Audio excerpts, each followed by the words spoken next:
The mobile communication sector. The mobile communication sector is particularly interesting in the overall telecom environment. It is interesting because it represents really the big alternative to any kind of fixed infrastructure we might think of, whether it is traditional telecom network, whether it is IP-based network.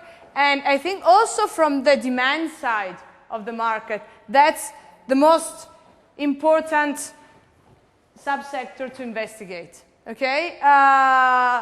This is something that you will also study a little bit more in depth by analyzing m-commerce services and, in general, value-added services that run over the mobile platform.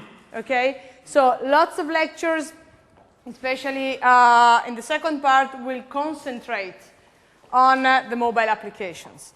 What we will see here is a more macro overview of how mobile communication sector evolved over time, and again, what are the economic implications of the structure. Okay, so we will be less detailed, if you want, in technological terms, but we will try to go a bit more in depth in the economic and managerial implication. Okay, and in doing so, we will then investigate also what are the characteristics of the demand, and we will talk about network effect. Not only about global network effect, but mostly about local network effect. This is something that is particularly important when dealing with mobile communications, much more than with fixed communication. Just to briefly summarize what we've seen so far. Okay, so emerging trends. First of all, a very disruptive competition brought about both by the emergence of IP protocol and by two waves of new entrants, the second of which had a big impact on the overall industry structure. Boundaries across different sectors are blurring. So if we think of the traditional division between IT, telecom, and broadcasting sectors, what we see now is that the boundaries are actually coming closer to each other, and in many respects, we cannot really identify a unique type of operator giving telecom services. New competitors have emerged in the market. Media companies who are doing a completely different business have started competing in this market. Okay? The definition of an entirely new market called for the revision of regulatory context. Okay? This is true for the fixed environment. It's even more true for the mobile environment. Okay? Because in the mobile environment, regulation really played an important role in shaping the competition in the market. That was true in the old times, and it's true also now. Okay? So the way in which different countries decided to regulate basically the allocation of the spectrum across different operators, the number of licenses that the countries decided to allocate to different operators was extremely different across different countries. Okay? This had an impact on the demand, on prices, on the definition of standards. Okay? So the history of mobile communication is really something very heterogeneous across countries. We will focus mostly on Europe, but I welcome, of course, comments and intervention also about other countries. Japan and the US had a completely different story from the European countries. Okay? We've also spoken about the increasing role of the users. We had a debate yesterday about whether the users actually have an active role in the telecom environment or whether they just simply they are used as a source of information and they are forced to adapt specific technologies according to the supplier's characteristics. In the mobile environment, users have an even more important role. Okay? We've seen that in terms of market power, if you want, in terms of also market share in the overall telecom environment, content and application providers, what we called yesterday layer 3, increased their role. Okay? And basically, we had a shift in the control from the network to end users and to application content providers. Telecom operators started somehow losing ground in the sector. And it is not by chance that those operators were those investing first in mobile communication. Okay, so mobile communication represents an important substitute in terms of telecom, not only for users, but also for operators. Okay, 90% of the mobile operators were actually formerly fixed telecom monopolists. Okay? And it is just a matter of how you consider the relationship between fixed and telecom, not only from a demand perspective, but also from an investment perspective, that can make you understand how the competition evolved in this sector. In the fixed telecom environment, and we see this happening also in the mobile telecom environment, regulators had a big task. Okay? Because on the one hand, you have to provide access, to provide sort of a universal service, okay, to different platforms. On the other hand, you have to preserve firms' incentives to invest in different upgrading of the network. Okay? And these two are controversial. So you cannot really secure universal service provision and at the same time give incentives to company, okay, to invest in. Mobile communication. What do you know about mobile communications? When the first mobile platforms came about? What do you know about mobile communication besides the fact that it's a very popular service, that it's something that we all witness around? When companies, yes? Well, there used to be times where the mobile devices were like big boxes and you only had coverage in main metropolitan areas of some countries, and you couldn't, go in the countryside and you would have your cell phone reception. Okay, so you're raising mainly two issues. One is the device evolution of mobile, and the other one is network coverage. Okay, the second one was the big issue in the mobile environment. When do you think the first mobile platforms or services or devices came about in the US and in Europe? Late 70s? Do we all agree with that? Okay. So, 1891, just to give you a historical background on that, 1895. 1891, Tesla patents a means to produce radio frequency waves. Okay? And in 1895, Marconi, who was an Italian guy, so Toby, you're okay? Yeah, I mean, you were talking about Tesla. Exactly. You've seen the movie. Okay. Marconi transmits the 3-dot Morse code for the letter S, okay, over sort of a kind of a short distance using electromagnetic waves. This is the first commercial wireless telegraphy. Okay, the patent dates back to 1896. In 1901, Marconi achieves the first transatlantic transmission. So we're still 70 years earlier than the first mobile devices actually came about. And if you want to see in terms of patent, the evolution of the wireless technologies, we can see that more or less it went between 1890 to 1960s. Okay? More or less equally divided between Tesla and Marconi. There is actually a pre-cellular era more or less up to 1973, okay, where mobile phones existed.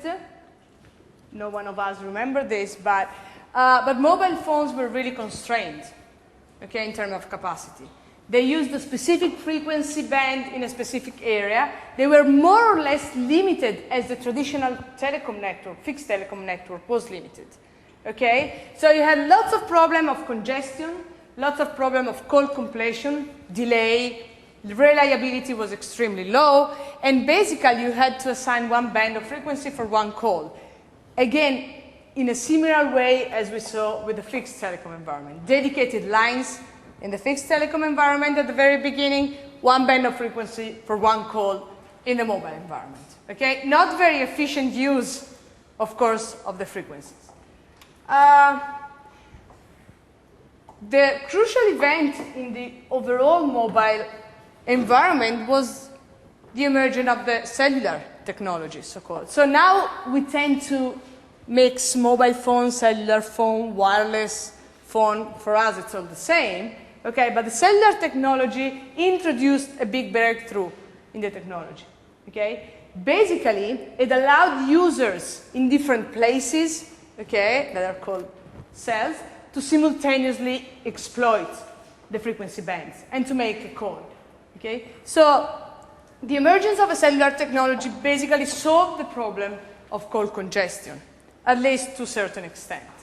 Okay? And if you've ever seen a picture of a mobile network, what you see is that a specific area is broken down into different cells. Okay? The idea is that people in the same country, for example, can use the same phone at the same time, and you don't have problem of congestions. Now, this technology had basically three standards, okay? Three ways of being embodied in systems. First generation, analog systems, okay? Quite interestingly, also from a regulation perspective, in the US, the first generation of mobile phones, of cellular phones, if you want, were having the same standard. So there was a time when the US had promoted a unique standard for mobile communications, okay? Versus Europe, where you had lots of different incompatible standards, okay? And the big battle was mostly between the Scandinavian standard, okay, especially Sweden and Norway, and Finland a bit, and the French-German standard, okay? This is for the first generation. Second generation, yes? Sorry, what were those first standards? Like for example? NMT, for example, in the Scandinavian countries, okay? So these were standards which were basically analog systems, okay? Because, of course, digitalization was not really taking place.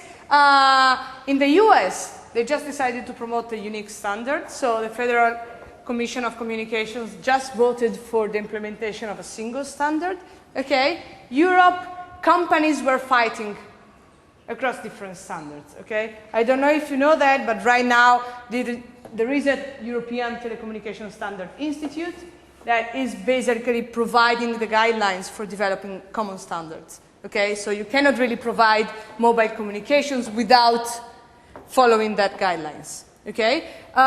With analog system, the ETSI, so-called, was not in place, so companies were ruling the market and they were deciding which standard to promote, okay? Competition in Europe, unique standard in the US. Surely the big change came with the digital systems, okay? Second generation mobile communication. This is what you've probably heard a lot about, okay? And the story goes like this. The US, after the breakdown of AT&T, okay, was somehow fearing that having just one standard would have hindered competition, would have made consumers much worse off, would have increased prices and everything. So they just decided to open up competition. Okay? Now they opened up competition, leaving firms to decide which standard to adopt. Okay? With the result that before compatible standards were actually developed, people couldn't communicate with each other if they had to use different standards. Okay? So the digitalization in the US meant that different companies came to the market with their own standard for mobile communication, and they just were implementing that in different regions. Okay? Very big problem, of course, of call completion, of congestion in some regions versus some regions that were not properly covered by the network. Europe had learned the lesson from the analog, okay, incompatible standards coexistent. So ETSI was formed, this European Telecom Standard Institute, okay, around the beginning of the 80s, mid-80s, and the GSM was set as the formal European standard from the 90s. Okay? Having a formal standard, again, means that no one can provide mobile communication services without following that guidelines. Okay? Having a standard very often is meant to enlarge competition, to lower prices, to have different actors in the market. But at the time, okay, the Standard Institute was mainly composed by European companies. So it was a public institution, it was a European institution, but the stakeholders there were, again, the usual suspects. So France Telecom, British Telecom, Deutsche Telekom, Nokia, and Ericsson especially. Okay? So the technical specification of the standard were very much decided by the technological legacy of these different companies. Okay? This is a very important point. Finally, third generation digital system, UMTS in Europe was set as the common standard. In the US, compatible standards were developed, and this was meant to sort of meet the requirement of data communication around. Okay? So basically, third generation mobile communication system had to do with data communication. They were developed because of this. Okay? So the idea was that this particular standard had to meet, again, the new needs of the market in terms of data and video communication over a mobile platform. Okay? If you remember, I mentioned it a couple of lectures before. If people are not really communicating with data or video or something else over mobile networks, okay, we might as well have stick to second generation systems. They were perfectly suitable for voice communication, even for small data communication, like text messages, for example. Okay? And companies are still questioning the big investments that they made in order to win the auctions for the 3G systems, because the demand is not really there. Okay? Not yet. Very briefly, this is the history of wireless communication. Now we have even 4G systems. Yeah? I remember a few years ago, companies were buying frequencies for 3G. And were they buying them from countries, from like governments?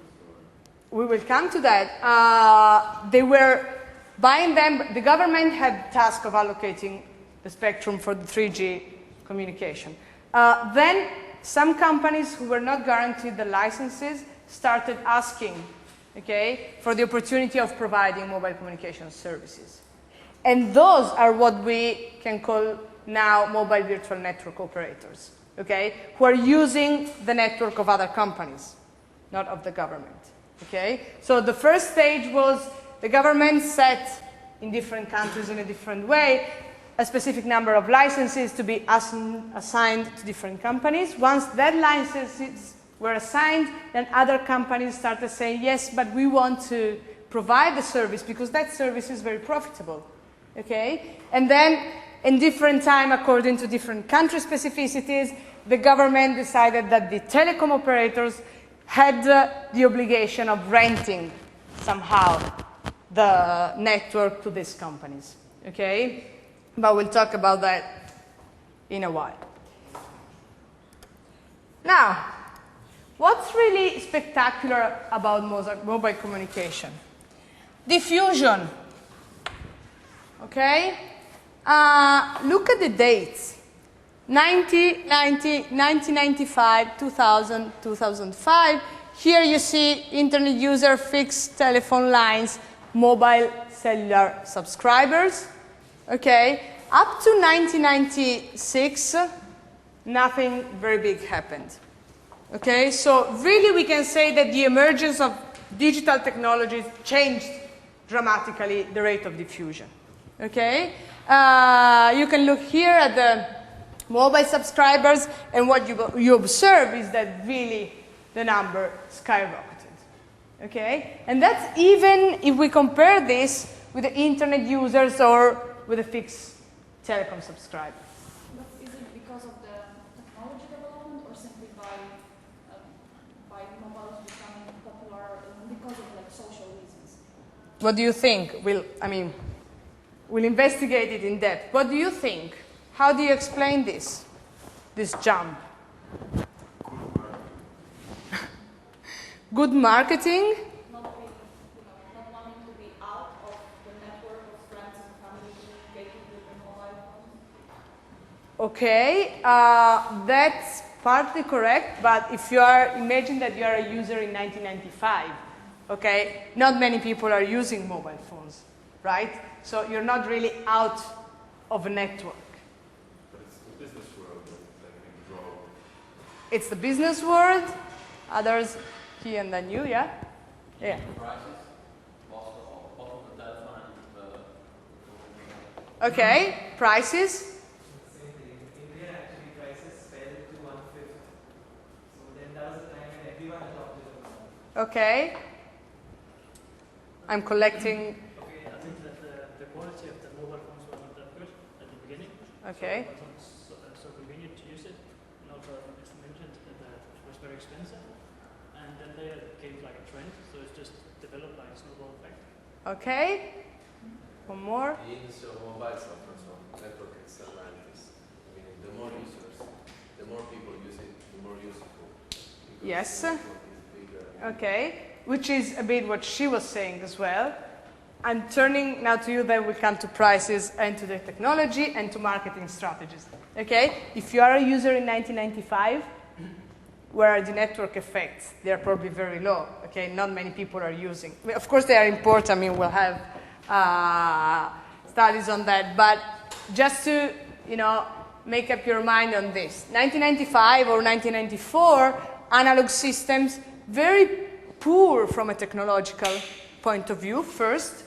Very, very expensive service providers.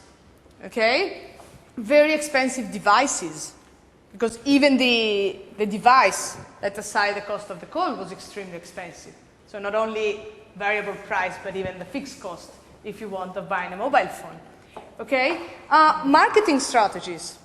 What were the company doing at the time? They were fighting with each other. Okay, Scandinavians, again, well, I'm just simplifying, but against the continental Europe, at least this was true in Europe. Okay, so not very big incentives for companies to invest and advertise and performing marketing strategies on that. The technology was not that good. Prices was really, really high. Then the digital technologies came about, much better in terms of network coverage, in terms of quality of service. Prices went down, but why prices went down? Why was that? What happened in India, for example? Why prices fell? Government regulations. There was liberalization. Okay, liberalization, entry of new companies.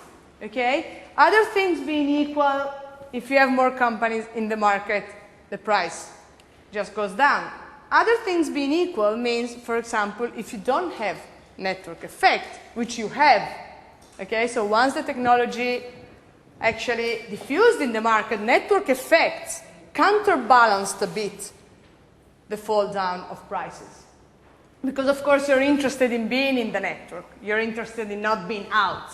So you're willing to pay a bit more to be in the network, okay? But once the network has started getting big. Okay, so there was a technological reason for the delay. There was surely a regulatory, if you want, reason for that. And at the very beginning, the mobile sector was exactly as concentrated as the fixed sector.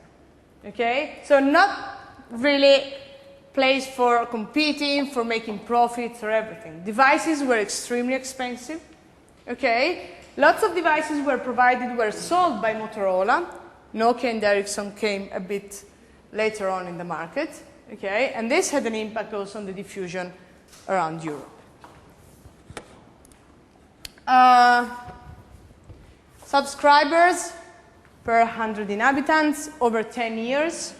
Okay, developed world, that's an average. Okay, developing, and then the word average. Okay, in 3 or 4, 5 European countries, we are now well above 100% because people have, you know, 2 mobile phones. Basically, they subscribe to services of different operators, and coming developing countries are catching up. Although, I mean, here you have Brazil and you have African countries. Okay, so pulling together all developing countries means that you're really losing track of the specificities. Brazil, mobile communications were, for example, extremely good at taking off as compared to other countries. Okay, China, India are not in here. Okay, are more towards the levels of developed countries. But this is just to give you a broad picture over 10 years. Okay, so in 10 years, developed countries went from 18 to 97% on average. Okay, which is quite an astonishing growth. Okay, so it is interesting per se because the diffusion was really spectacular. But it's not only that, because we are interested also in how mobile communications changed, for example, the composition of revenues and profits in the telecom environment. Okay, the telecom environment was really the marketplace for the big monopolists. Okay, this is the evolution again in 10, 11, 9 years of the share of fixed and mobile telecom revenues. Okay, the first thing that I want you to notice is that revenues in the fixed telecom market are still very high. Okay, so mobile is catching up in terms of diffusion, has probably overcome the diffusion of fixed telecom. If we look at revenues, precisely because prices went down, okay, they are increasing, of course, but not as much as they could have. Okay, this is partly due to price evolution, okay, which is good from a consumer side, partly due also to the type of services that are provided by a mobile, because 80% of these revenues come from voice services, okay, in the mobile environment. While here you have all sorts of voice and data services, okay, and voice services in the mobile environment are not extremely profitable.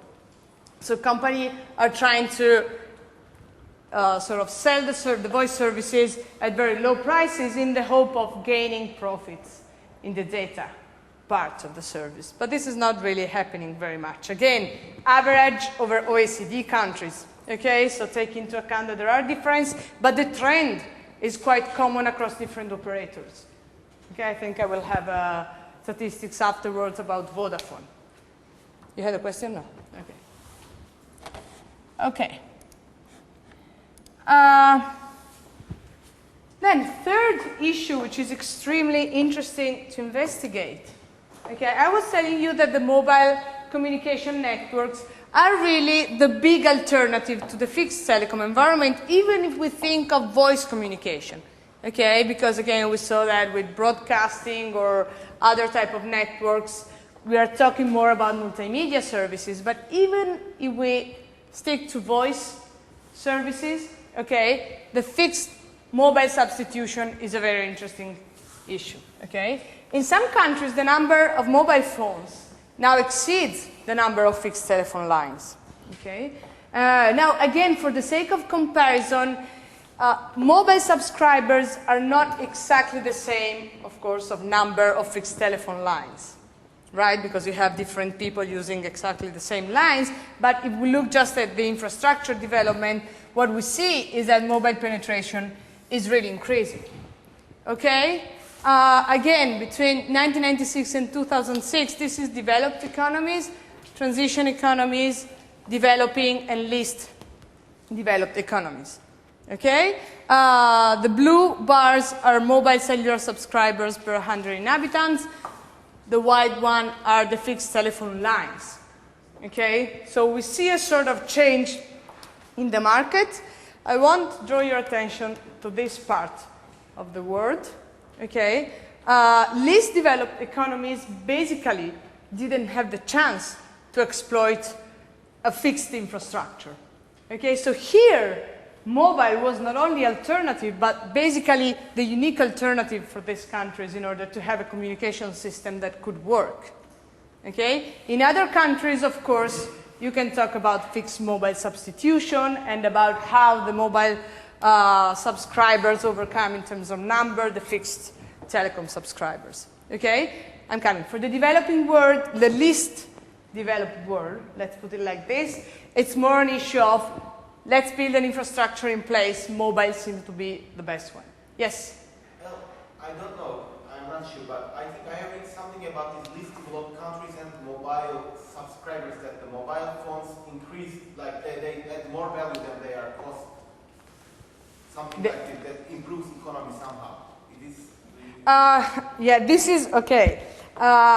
This has to do with, there are some studies that have investigated the, let's put it like this, the productivity growth, okay, of developing countries as a consequence of the diffusion of mobile phones. And the argument goes like this. I mean, before, these countries didn't have a way of communicating, okay, which means exchanging information, okay. Mobile telecommunications allowed people in the countries to exchange information, which in turn improved the economic, if you want, conditions of this country, just simply because, you know, people were able to trade. For example, there was a very interesting study on an India region, which is Kerala, okay, of Kerala, of companies that were pushing the mobile communication systems in order to improve economic growth.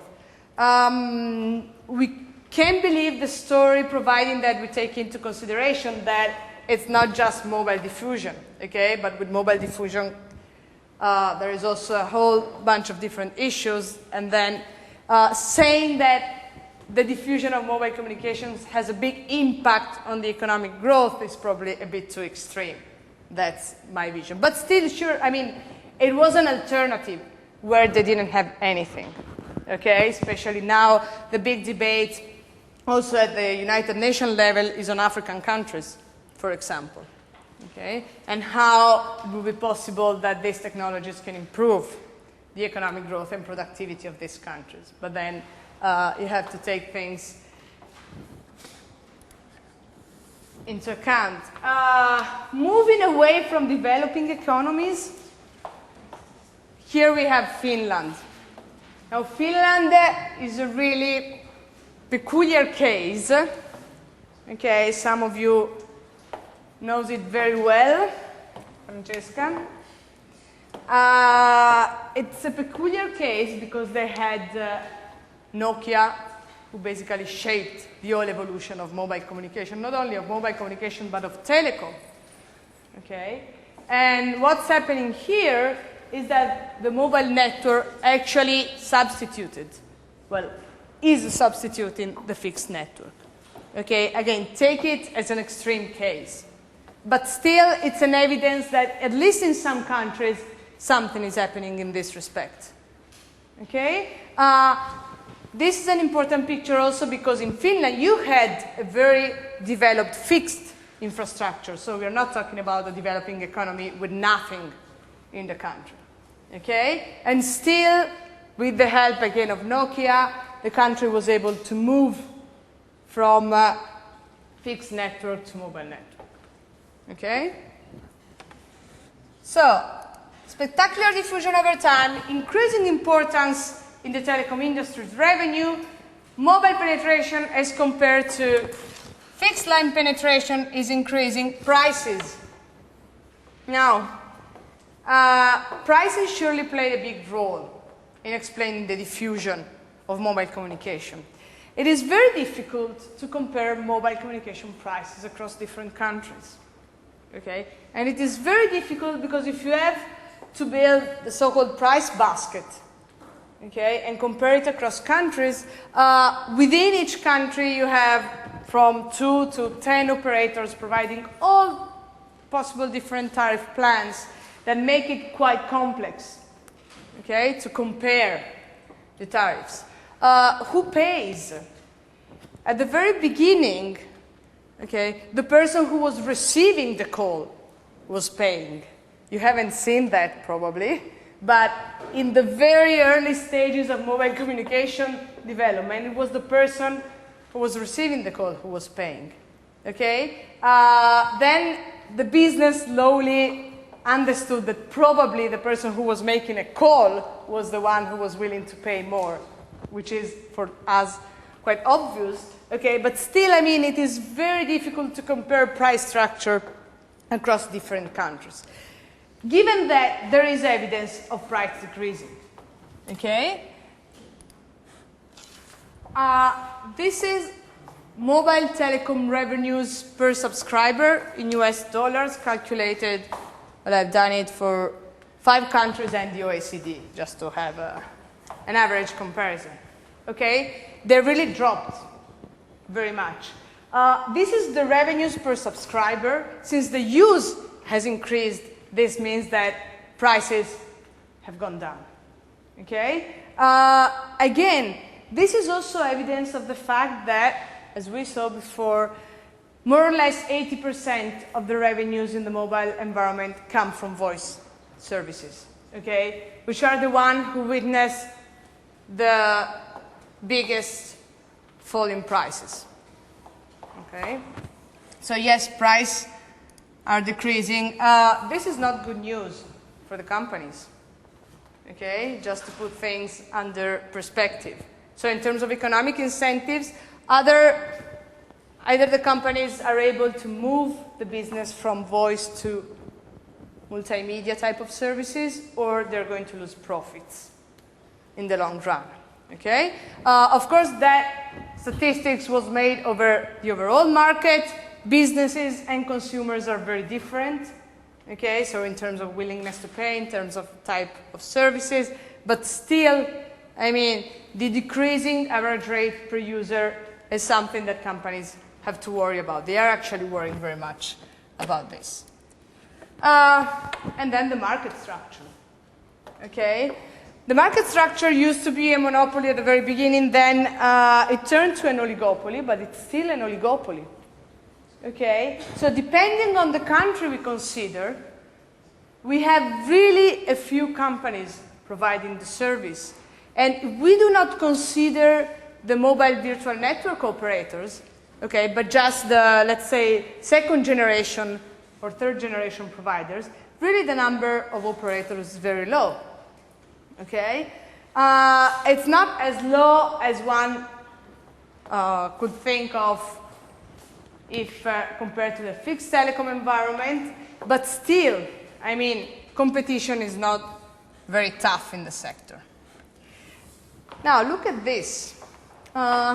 Market competition in Europe, just to give you some numbers, because very often people think that, you know, we have the entry of operators and then market shares completely changed and then now we have competition, prices went down. Not really. Okay? So, France, penetration rate in 8 years went from 20% to 77%. 3 numbers of firms, okay, by 2006. Orange, SFR, Voyager Telecom. Okay, the first 2 basically enter almost at the same time with 6 months delay. The second was a late entrant. These are the market shares. We have 2 companies making up for more than 80% of the market. Okay, yes, there is competition. Now I will show you also a picture on the number of mobile virtual network operators. But still, these are the market shares we're talking about. Germany, more or less the same story.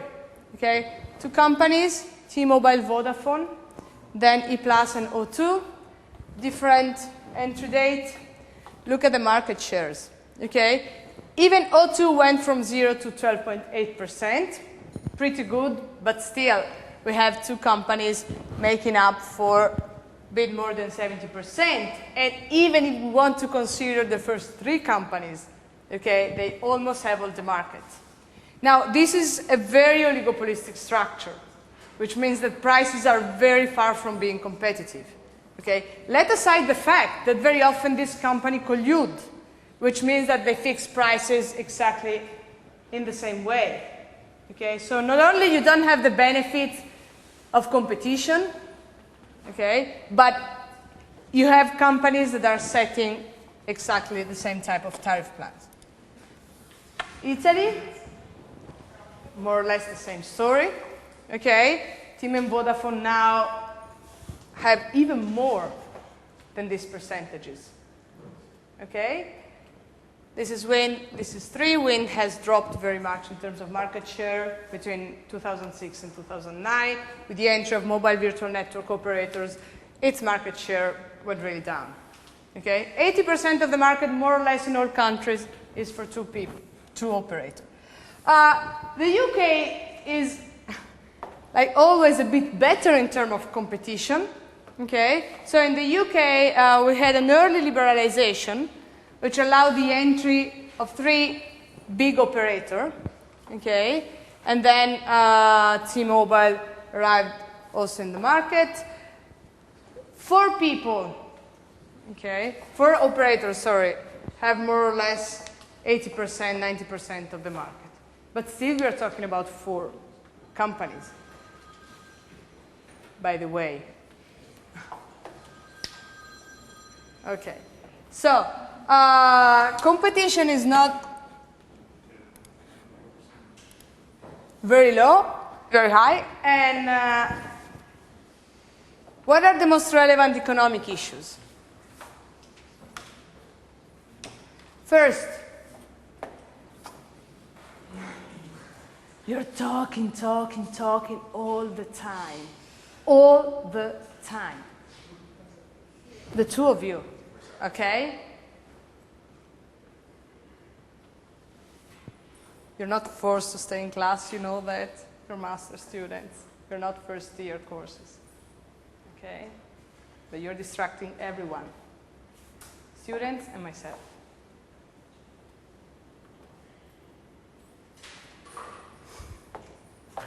Economic issues. First, the spectrum as a scarce resource. Okay? It's non-depletable, but it's non-storable. It's very scarce, so you need to allocate it to a very small number of companies. Okay? And this imposed basically a very oligopolistic structure in the market. Initially, it was owned by the government, then it was privatized. How did the government decide the allocation of the spectrum? This was true especially for the 3rd generation mobile operators, through 2 ways, basically: auctions or beauty contests. Okay? Do you know the difference between them? Yes? Well, auction is pure price, who bids most, and beauty contest is who is kind of in welfare terms, and the person who's going to exploit the spectrum the best in the interest of the users. In the interest of the users, allegedly, then of course it's the government that is setting the requirements. Okay, so he's correct. Auctions are good in the sense that the companies declare to invest a specific amount of money to build the network. They want to, they evaluate the network in a specific way, and the one that gets the higher bid wins the competition, basically. Okay? Beauty contests means that, like in beauty contests, okay, the government sets the requirement, and then if you fulfill the requirement, you're in. If you do not fulfill the requirement, you're out. Full stop. Okay? Now, beauty contests might be better in terms of network quality, in terms of participation of different companies, and so on and so forth. but of course the requirements are set by the government. Okay? And this might introduce some bias. So, generally, at least from an economic perspective, auctions are considered as the best method to allocate a scarce resource. We're talking here about the spectrum, but this is true for many different resources that are scarce. Okay? They force companies to put a value on the network. Okay? And of course, the license is then offered to the one that puts the higher bid.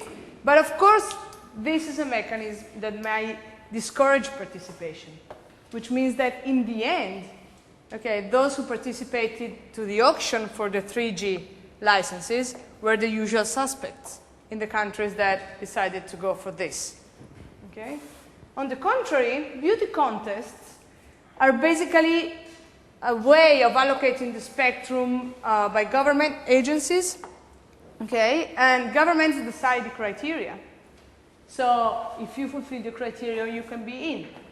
Okay? This is a way of enlarging the participation, and having more companies is good because, of course, you have more competition, but the way in which you select the criteria might bias very much the choice of operators. And if you look at the 3G mobile operators, okay, in most cases, they are the operators who were active before. So not much changed with the emergence of the third generation technologies. Okay? So the first issue, scarcity of resource, need of government intervention. Okay? This was true for the first, for the second, for the third generation. Second, economic issues, complementarity between different types of services. Mobile phone capabilities and uses. Okay? This is the percentage of mobile phone users. This is a survey that was done in Europe. Okay? So you see that more or less 50%, a bit more than 50% have internet-enabled phones. How many of them are actually using the capabilities that are embedded in the phone? Not many users. Okay? Much less. So again, I can spend money in buying a device which has internet on it, but what matters for companies is, of course, the money that I'm generating. So how much traffic I'm going to run on that network. Okay? And in this sense, users are not very into data communication. This is non-voice average rate revenues per users for selected mobile operators. Okay? Not very big numbers. This is in US dollars. Okay? Even Vodafone, this is Vodafone Germany, Entity Docomo, and Singular in the US are not extremely profitable in terms of non-voice data services. Okay? Entity Docomo is an interesting case in Japan. What happened in Japan? Does any of you know the story? In terms of diffusion of mobile phones? Yes? Well, I know that they have another ban, so you can't use your normal phone there, but I don't know what exactly happened. Well, first of all, Entity Docomo remained a monopolist for a long, long time, even after the 2G emergence. Second, very early in the history of mobile communication development, iMod services emerged in Japan. They were more or less, okay, similar services to the 3G services, data services that allowed users to transfer data, not really video, but were more advanced than voice services. Okay, and this is why the average rate per user of non-voice services in Japan are higher than in other countries. Yeah, iMod services, iMod. Okay, that's let's say 2.5 generation of mobile services. It is the equivalent of the WAP services that came about in Europe, but much more advanced from a technological point of view, and also in terms of data transmission. Okay, iMod service was promoted by Entity Docomo. And it allowed data communication over mobile platform to diffuse very much in Japan as compared to other countries. Okay? Still, the numbers are very low, but at least a bit better than what happens for other operators. What about video chats? Because I was of the impression that in Asia, like Japan, Korea, they do quite a lot. More than in Europe, much more than in US, but it's not a big service over mobile platform. Okay? IP, fixed telecom are still much bigger in that respect. Okay? It might be the future, but there are still some technological constraints also in terms of data transmission opportunities. This is Vodafone, 2005, but at least it's comparable across countries.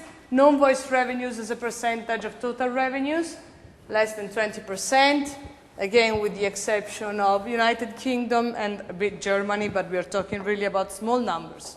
Okay? This includes everything. It includes text messages. Okay? So if you look at non-voice services, taking out the text messages, the percentages are even lower. Okay? This is not a very big business in the mobile environment. Other issues that are worth being investigated. Mobile communication history was characterized by the emergence of standards. Okay? Basically, even the spectrum allocation is a form of standardization. Okay? And lots of researchers say that the existence of standards is one of the most important drivers of mobile telephony, has been in Europe. Okay? Probably this is true. So once the 2G technology got standardized, mobile communication took off. Okay? But it's not the only possible explanation for the increase in the mobile communication systems. What do you think is the impact of standards on prices, for example? If you have a standard that's compared to a market where you do not have a standard, like the US, for example, what's the impact of this on prices? Do prices go up or down when you have a standard? They should go down. Why they should go down? Because you increase competition between the... And what? Yes, because There's a bigger market. if you have a standard, allegedly you increase competition across operators. But what if the standard is confined to a market which is limited in terms of competition because you have the spectrum allocated to a few companies? Okay? I'm asking. So think, in general, okay, we know that if you have a standard in the market, this means that you have a bigger market, that more companies can produce a good or provide a service following that standard, and that means that competition goes up and prices go down. Okay, but here, the peculiarity of the mobile communication environment is that you have a standard, but within a very limited market in terms of number of operators. Okay, so actually, the evidence is that in mobile communications, okay, the standard setting, other things being equal, provided higher prices and profits for firm. Okay? Of course, consumers get benefits because of network effect. But remember, we will go back to network effect. If you have network effect, okay, you can exploit the standard, but you're also willing to pay more because you don't want to get out of the network. Okay? So having a standard means that the network is larger because everyone is using exactly the same technology, the same system. Okay? So staying out of the network has a bigger cost for you. If we are 10 people using 10 different incompatible systems, okay, the network does not have a big value for me. With a standard, the network becomes valuable. Okay? And if I am staying out of the network, I pay a cost. So remember that in a context like the mobile environment where you have a few operators, where the resource is scarce, okay, having a standard might also increase prices. Okay. Second, this was the big sort of debate between US and Europe at the time of the second generation mobile system. Okay? The US were saying we had enough of one unique standard for the first generation, let the firms compete and let's see what kind of standards emerge in the market. Okay? Well, first of all, market processes not necessarily lead to the existence of the best standard, and you know that very well. Second, if companies competing in the market do not have the same market share or the same market power, this means that you have one company basically deciding which standard to impose to the others. Okay? So there is a role for government intervention here, but of course even governments can be very biased in the choice of the standard, especially if you do not have a unique, just one country deciding for everyone, okay, but you have a collection of different interests coming together in a standard institute. Okay, if you go and read, for example, the minutes of the meetings of the standard committees in the European Telecom Standard Institute, okay, you clearly see that there are some participants, mostly coming from big telecom operators, mobile operators, okay, that are shaping somehow the decision and the definition of standards. Okay, so markets do not work very well, governments might not work very well for the definition of standards. Quite interesting. Those who have tried to investigate the impact of the standard on the entry of new operators, okay, found no effect at all. So the entry of new operators, okay, was not really driven by the existence of standards. Okay, it was just, okay, an economic incentive story that said, okay, we have more profit in the market because the market is bigger, because prices are kind of falling down, there is more place for our entry.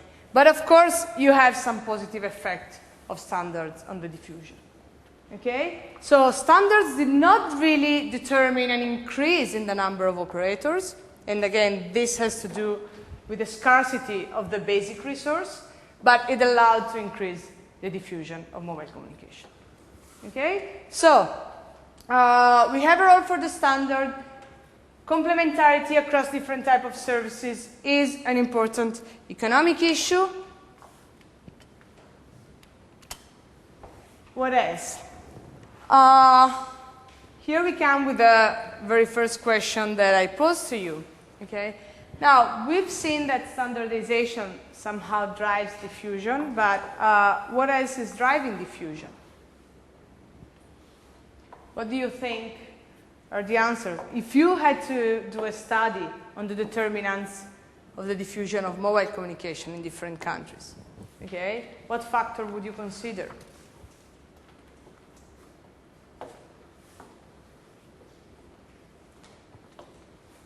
You've already mentioned some of them, yeah. Maybe increase local mobility of people. In which sense? In the sense that people are further away from each other, they will use less mobile phones instead if they are in the same city, and if they start moving more within the same area, local area, okay, then they need more, they're more dependent on mobile phone. They're more dependent on mobile phone if they live in the same area. This is an interesting perspective. When we were discussing about the diffusion in developing countries, the argument, not to say that you're wrong and they are right, was exactly the opposite. So if you are far away, okay, chances are pretty good that you need the mobile phones much more than if you live in the same place. So let's say that demand needs somehow can drive diffusion of different mobile services. Okay? The switch from analog to digital system, okay, despite the oligopoly, was probably the most important trigger for the diffusion of mobile communication. the increased competition in the market. Okay? And here one of the most important events that happened over the last, let's say, 3-4 years, depending on which country you consider, is the entry of mobile network virtual operators. Do you know how many mobile network virtual operators are currently active in Europe or in your country, in Italy? You think 0. Other guess? What's the virtual Can you define what's a virtual operator? Okay, I predefine what's a virtual operator. Virtual operator is an operator that doesn't own a network, mobile network. Rents. Okay, but it rents a network basically from the existing. I know that Tre for sure is renting network of telecom. Well, Tre was existing much before the entry of mobile virtual network operators was allowed. So it was actually a 3G operator, okay, trying to. But it doesn't have its own network. No, but it's not a mobile network operator, virtual operator, because they won the license, okay, for providing 3G services. Like MTV Mobile, Poste Mobile. Okay, MTV Mobile, Poste Mobile. You were saying there are 3 or 4 more.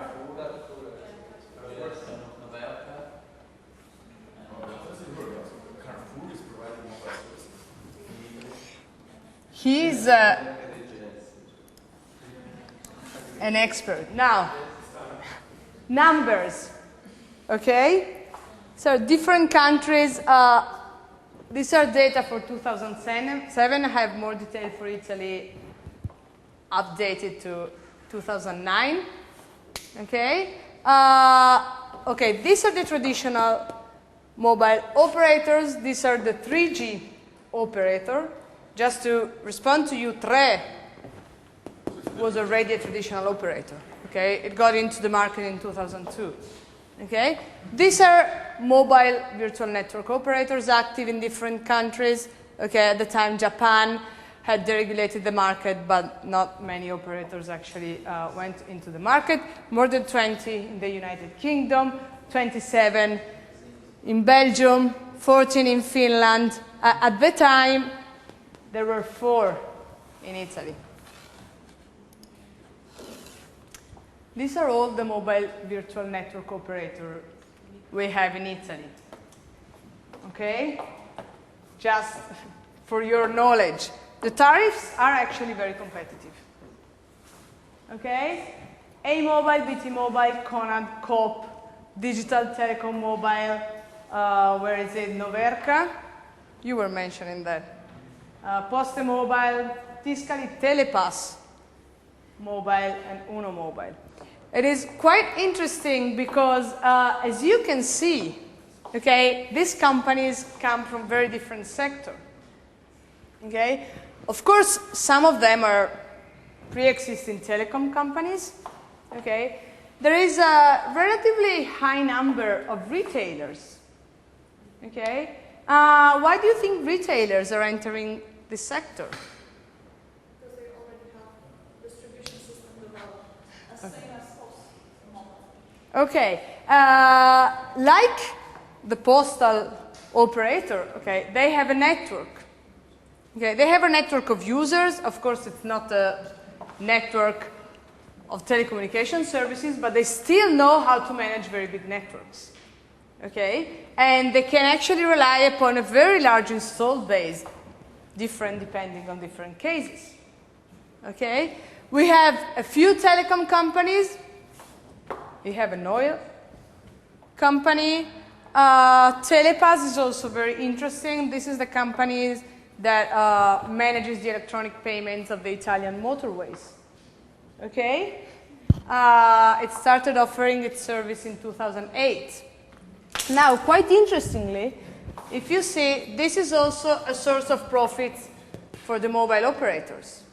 Okay? So these are the companies that rent out their network to new entrants. Okay? What? What's the actual share of MVNOs? Very, very low. Okay, we are talking about, well, the biggest one is Poste Mobile, and we are talking about 3–4%. Okay, mostly stolen to Wind. So if you look at the distribution of market share in Italy right now, you still have Vodafone and Telecom Italia Mobile team having around 70–75%. Then you have Tre coming up.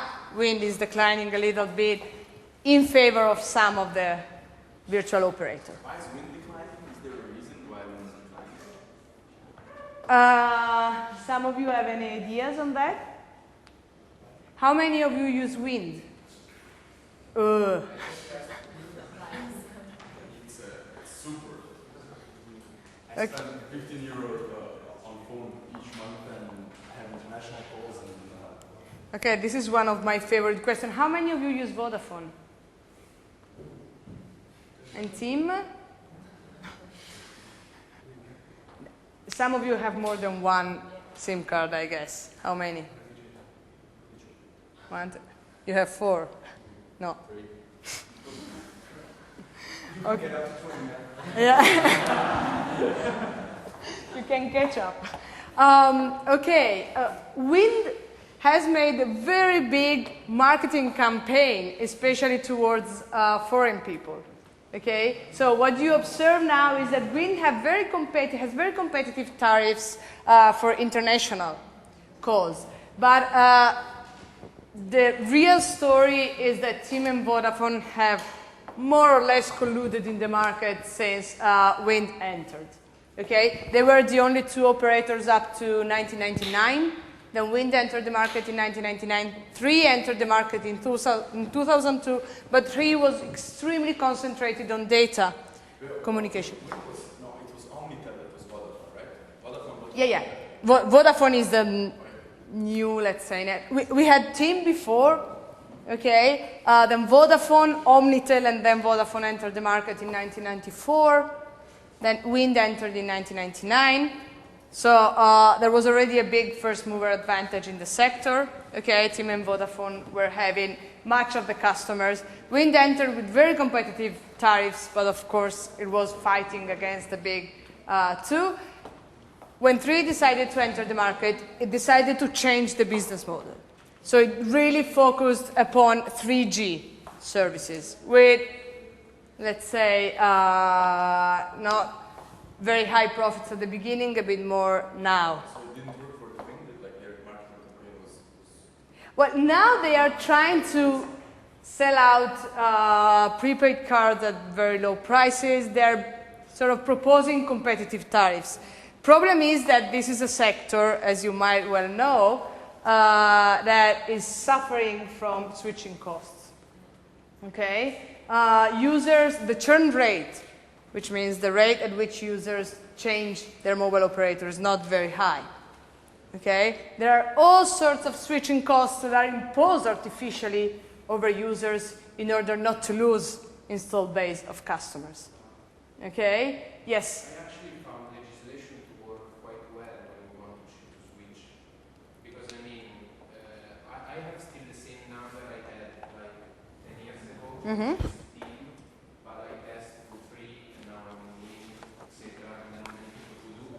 Yeah. As now, you also do not lose the past credit, so it's quite. Yes, you have to wait some week, but you keep the same numbers with the same salary. I totally agree with you, but switching costs do not have to do just with number portability or the lack of number portability. Okay. Think about the switching cost a person might have when changing operator. Okay. Okay. Number portability. What? Is it that other people that she or he was used to communicate with within the same network now become part of the network? Well, for example, if I'm talking to people in the Vodafone network, let's say, and then I change, I might not have very good tariffs to talk with my friends. Okay? There are all sorts of marketing campaigns having to do with, top club users or whatever that give you really incentives to stick to just one operator. Okay? Number portability was an issue. It's not an issue anymore. Actually, that is true that from a regulation perspective, I mean, now it's very easy to change operator. Just people tend to be lazy. Not just lazy, but I mean, they tend to, you know, look at different sources of possible switching costs other than number portability. Okay, yes? Well, as far as I know, on the Far East, number portability is very high. The churn rate is extremely high, as far as I know. What's the difference with there and here? Well, there is a difference in the process of competition, okay?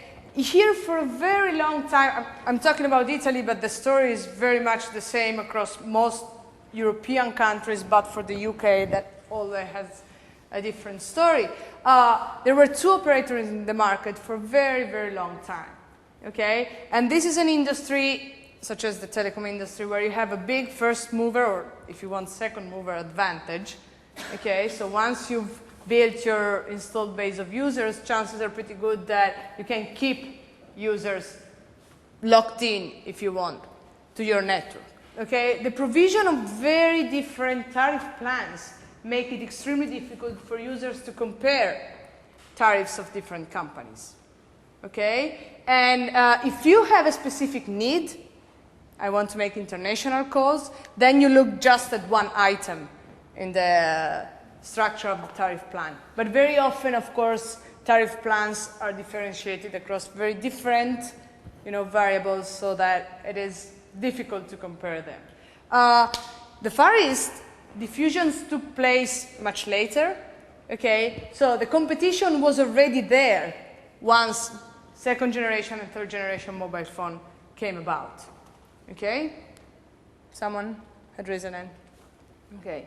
I'm not saying that people are not changing, okay? I'm just saying that the churn rate are lower than they could be if we just consider number portability, okay, as a possible source of switching cost, which is not anymore. Yes?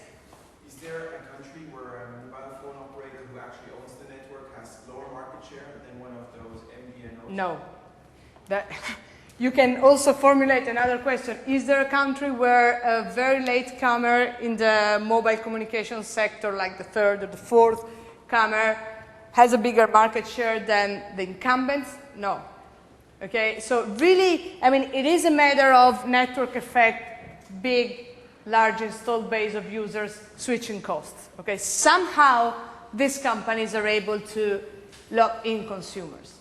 Not necessarily in a very bad way. I'm not saying that Vodafone is worse or better than TIM or than Wind. I mean, just from a very objective observation of the market, what you see is that the first 2 or 3, according to the countries, comers in the sector are those who own the biggest market share, full stop, okay? But at least, I mean, I think that this picture here is very good in terms of providing incentive to innovate in the tariff structure, for example, to getting the prices a bit down, and so on, okay? I don't think that the incumbents are worried about the existence of these operators, also because they are renting the network to them. So in terms of, if you want market power, they are in a very, very powerful position, okay? But at least they perceive that competition is increasing in the market, okay? And for example, this operator here,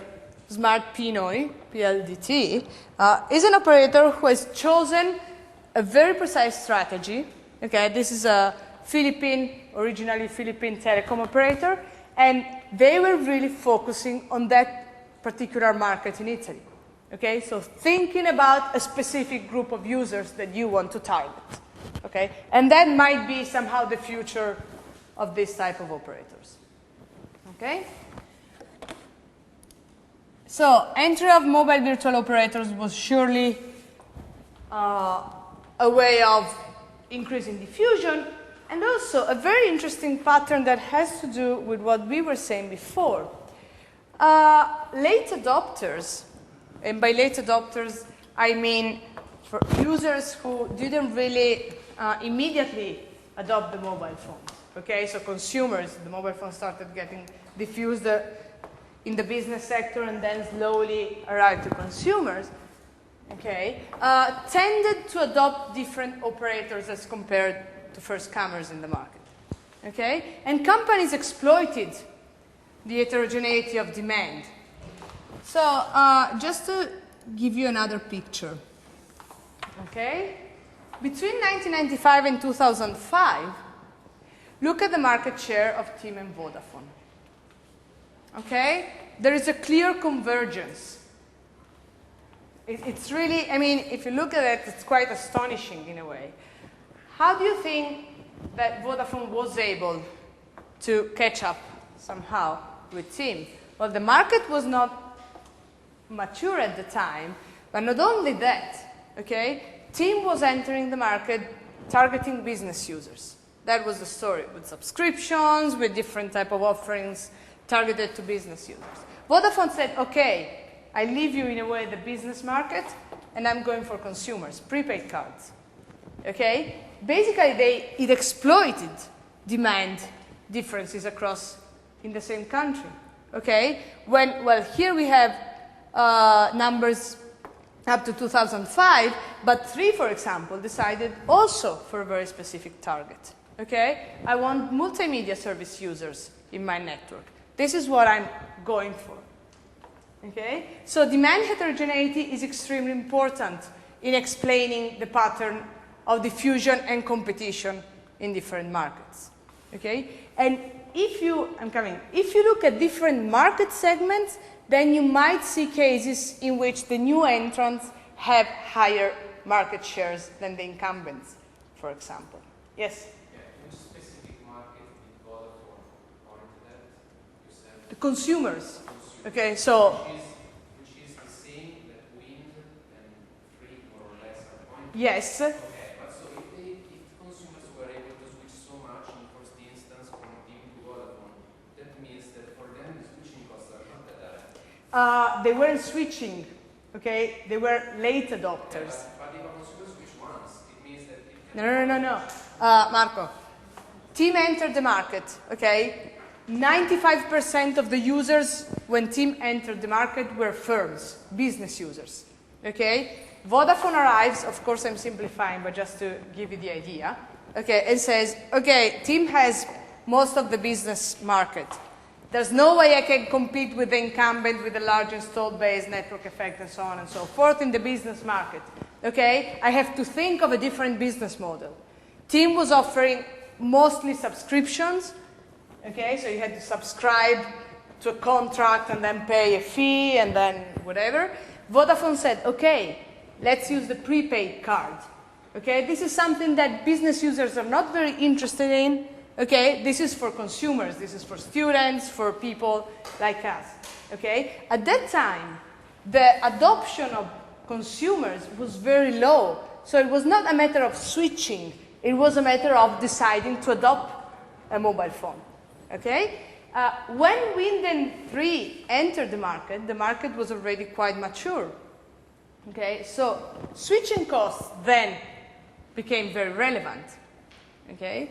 And this doesn't mean, of course, that consumers did not switch at all, but it means that in mature markets, the strategy has to be, I have to steal consumers from my competitors. Okay? In the early stage of the market, you can exploit demand heterogeneity and say, okay, you're targeting big profitable business users, I'm going to the consumers. Probably they are not as profitable as business users, but they are many, many people. Okay? So what we should do should be another innovation as Yeah, I think cards by Vodafone once that is effective for consumers and be the first one with that innovation. In that case, it would be possible to switch because it would be a new market. I think that they need to think about revision of the business model. Okay, I'm quite sympathetic with Wind because I saw it struggling over time to fight competition from TIM and Vodafone. Okay, but I think that they very much imitated the business model of Vodafone, especially. So they were looking at consumer side of the market, and in presence of some degree of switching costs, you cannot really. It's not really paying off doing that. Okay, so what you have to try to do is either targeting a completely different market. Okay, you can engage in price competition, but price competition for companies is never good. Okay, because the outcome of price competition is that profits go down. Okay, so probably they will be able to survive, but also because they are a very diversified company. Okay, so here we are looking at the mobile communication, but of course there are different related businesses. Okay, but you really have to think about new ways of providing existing services. Okay, very last thing. The last economic issue that I think it's relevant to investigate, and I'm just giving you also ideas in terms of possible group works, is the substitution or complementarity between fixed and mobile telephony. Okay. Now, not many study on this, and the evidence is extremely mixed. Okay. Now, the evidence is mixed because it is very difficult to understand how can we measure the substitutability or complementarity across different types of telecom networks. Okay. What would you use? How would you go about to measure this? Imagine that I give you the task of measuring complementarity of fixed and mobile phones. Maybe looking at the people who are using both and how are they using it, whether Okay. Okay, which means that you need lots of information, right? So you need to have the penetration rate first. You need to have information on the usage, which means minutes of calls, okay? And also, I mean, I have a fixed telephone and a mobile telephone, okay? What does this tell us in terms of complementarity, okay? What kind of services I'm using over the fixed and over the mobile environment? So it is really difficult to measure this. Some evidence tells that in poor countries, the two are substitutes. Okay? But in reality, what they look at is the network in place. Okay? So since the access to fixed lines is very scarce, then you can substitute this with the mobile network. Okay? And the opposite is true for developed countries. Okay? Lots of studies say, well, in reality, if we look at developed countries, we see more complementarity across different networks. For example, okay, call benefits of mobile telephony on fixed telephony. At the very, very beginning, at least, those who were using mobile phones were calling mostly people who were using fixed phones. Okay? Is this really evidence of complementarity? It depends, because looking at usage might actually reveal a completely different patterns, okay, substitutability across different networks. So the sheer number of users of mobile phones and fixed phones is not really a good indication of what substitution and complementarity means. Yes? I was going to ask something, a practice that is recently has been undertaken in Turkey by a Turkish fixed telecom operator. It's called Turkish Telecom. Yeah. Because the wireless phones are now increasing in number, they give you a free program, and you can use this program to use kind of low IP, and you don't use your GSM operator actually. You use their own Wi-Fi, and they will charge your cost your fixed line. This is a strategy that, well, to a different extent, is being implemented also in other countries, okay? And it's basically going towards the integration of fixed and mobile networks, okay? So companies are saying, we do not really care too much of who's using what and to what extent the two are complements or substitutes, okay? Let's provide something that integrates the functionalities of fixed telecom and of the mobile telecom, okay, in the way in which we've analyzed this. But in general, if you, from an economic point of view, would want to look at the substitution across the two different services, you would have to compute the cross-price elasticity okay? Which again is very difficult because it's already difficult to compare prices across countries within just one network. And you can imagine that comparing prices across mobile and fixed telephony, okay, it's almost impossible. This would be the real measure of substitution or complementarity. Okay? If some of you want to engage in this process, you're welcome, and we stop here.